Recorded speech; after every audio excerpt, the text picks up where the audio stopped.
I was going to talk to you about customers disengaging, but some of the work that we've done over the last 6 months has allowed me to be a little bit more adventurous with some of my work, and it's been focused more on the entire system, the entire ecosystem, and the ramifications of taking a reductionist approach to change work and the potential you can have for taking a holistic approach, the systems approach, the ecosystem approach. And I spent the last 3 years in startup ecosystems, and a lot of that work has really made me realize a lot of what fundamentally is at fault in companies, in society, in interrelations is really around purpose-driven collaboration. So what do? A lot of our work is around re-engineering ecosystems. Engineering, not so much, but basically systems that have broken down and trying to find a way to make them work. And that's through hacks, through hacking, but in a good way. And I'll come on to that in a minute. But really, we're looking at igniting innovation and really creating value.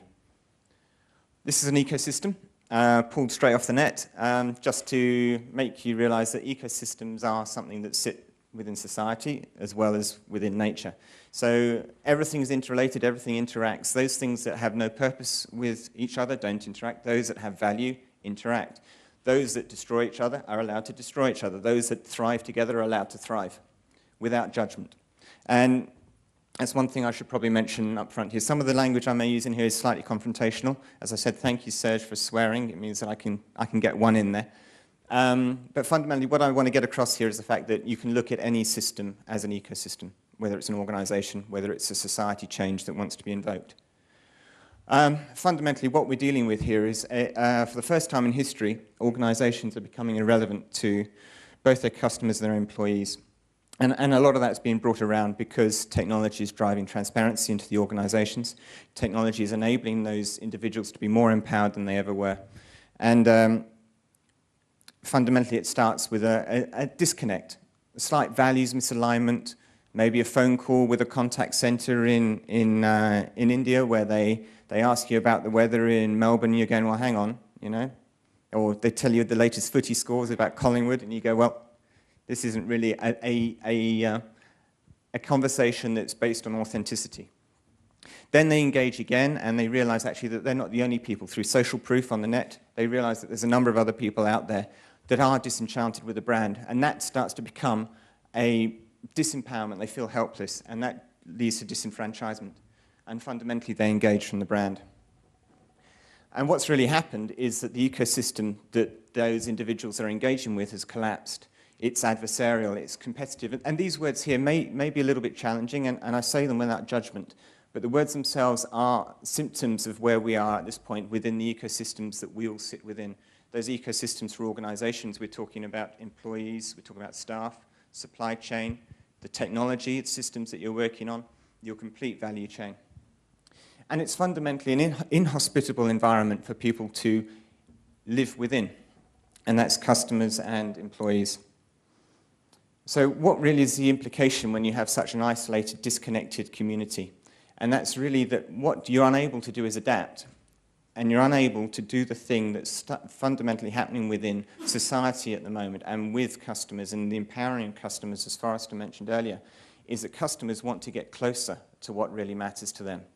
And we're unable to do that. This is a problem for one reason for organizations. It's because of startups. It's because of technology. It's because that these disruptors out there now have the tools available to them, the skills available to them at zero cost. It means that they can do the things that you can't do anymore.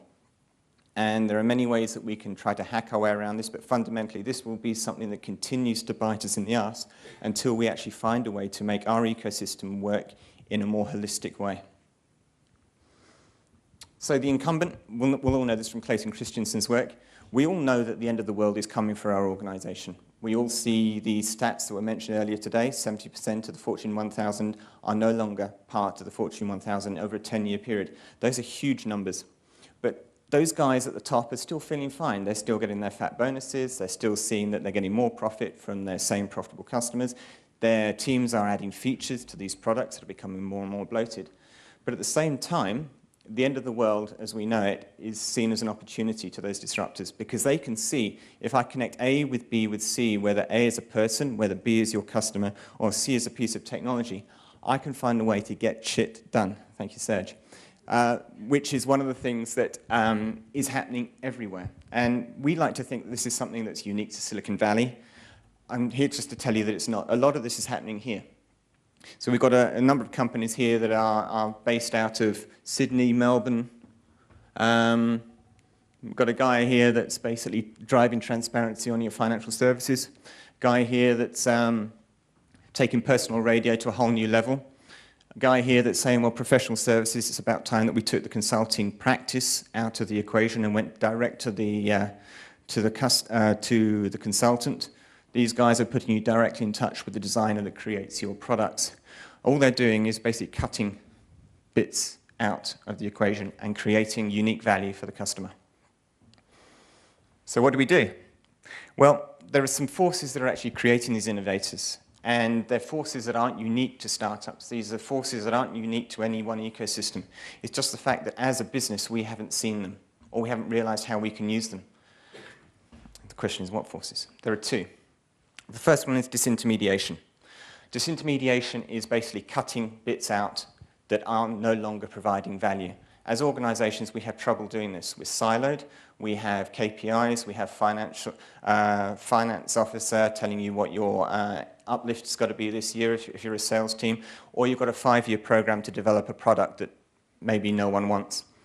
And we're fundamentally saying that the tech guys are saying, well, there's a guy that wants to sell something, there's a guy that wants to buy something. What's the unique value that I can create? And being so laser focused that we, as the incumbents, have no chance at this point to actually approach, because our ecosystem is not communicating in the way that the ecosystem for the startups is. The second one is, again, it's still tech-driven, but it's about collaboration. And it's about what collaboration is doing through disaggregation. So on the left, we have what we'd all recognize as a standard organizational structure, which is slow in making decisions. It's not very responsive, not very agile. On the right, we have what's really a set of nodes that are hyper-connected. And again, these nodes are individuals, they're supply chain, they're your customers, they're technology. They are not one thing, but they're fast and responsive. What I'm saying is we need to innovate like a startup ecosystem. So as organizations grow, they become more and more dysfunctional. So how do we hack the ecosystem to enable it to become more agile? So characteristics of ecosystems. They're flexible, they're adaptable. So flexible is very responsive. That means they can react very quickly. Adaptable is more long-term. They're emergent, so they respond to how external and internal forces so that they can ultimately transform themselves. And they're self-sustaining, and they have no judgment over life or death. Either things thrive or things die. And that's how things happen, and that's just life. And yeah, they're experimental, which, as we said, evolution is experimental. Some things go on to thrive and dominate the planet, and others pass away. So let's come back to the hierarchy versus the network. What we have here is control and slow response, and we have different colored dots here, which I'm hoping will make things nice and easy. I added them about 10 minutes ago because I realized only I understood the diagram. Here we've got employees, we've got software, we've got suppliers, we've got other forms of technology, maybe ERP systems. And fundamentally, they're controlled through a hierarchy. Any decision that needs to be made down at this level needs to go up, and then it needs to come down. And if that impacts any other part of the business, that decision process gets 8 times longer. And I'm not suggesting we move to a holocratic, completely inter-networked, flat organization, but to improve the connectivity through hacks within your ecosystem, you can fundamentally change the dynamic of how decisions are made and how things are experimented with, how your organizations can iterate, how your organizations can fundamentally try things out in a safe way. So I'm not suggesting we go out there and we throw caution to the wind and we no longer appreciate the appetite for risk that our board and our senior executive team have.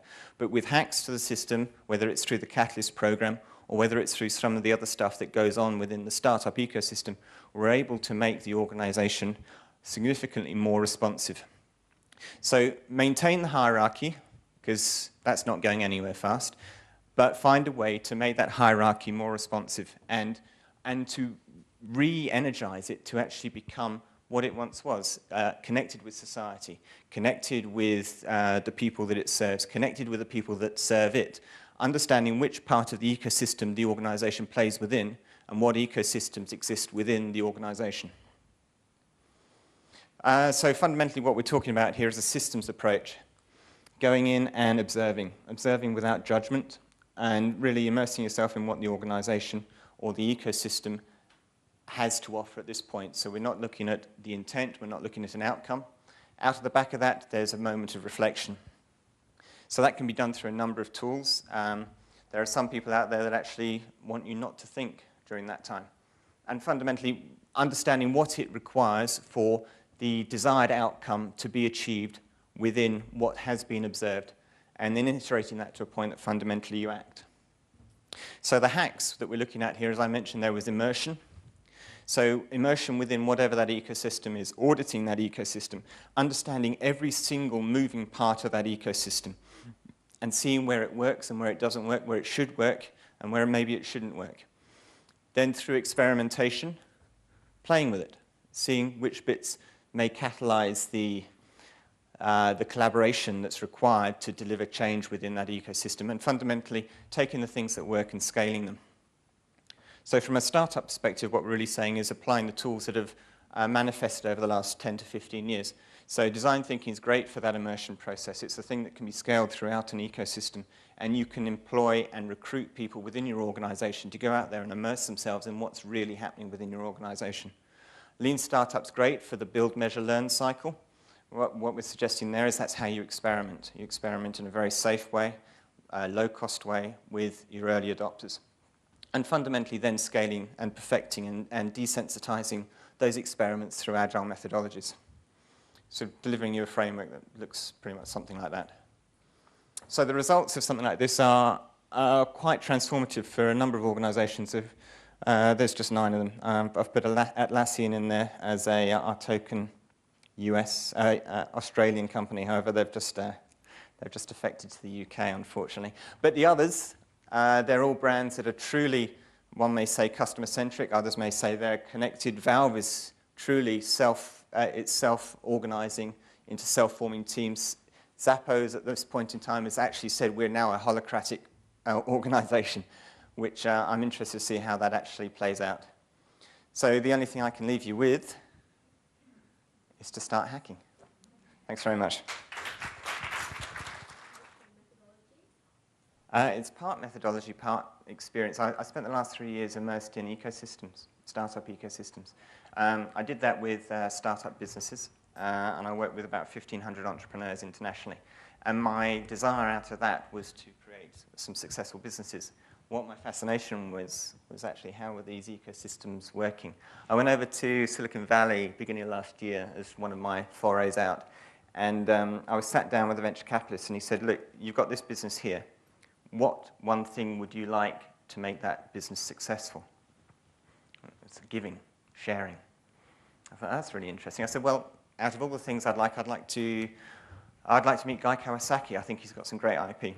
Before I'd finished the sentence, he already had his phone out. And within 2 days, I had a 2-hour lunch with Guy Kawasaki, where he actually started the conversation saying, how can I help? By the end of that conversation, he'd given me all his IP and freely to use, providing he was credited. That's just not happening in enough places. And that's the reason why the startup ecosystem is something that's so fascinating, because there are certain parts of the world, Israel, Silicon Valley, that have found the secrets to actually hack the ecosystem so that it's generative. We have a few things to learn here, I think, and as business goes, business has a lot to learn.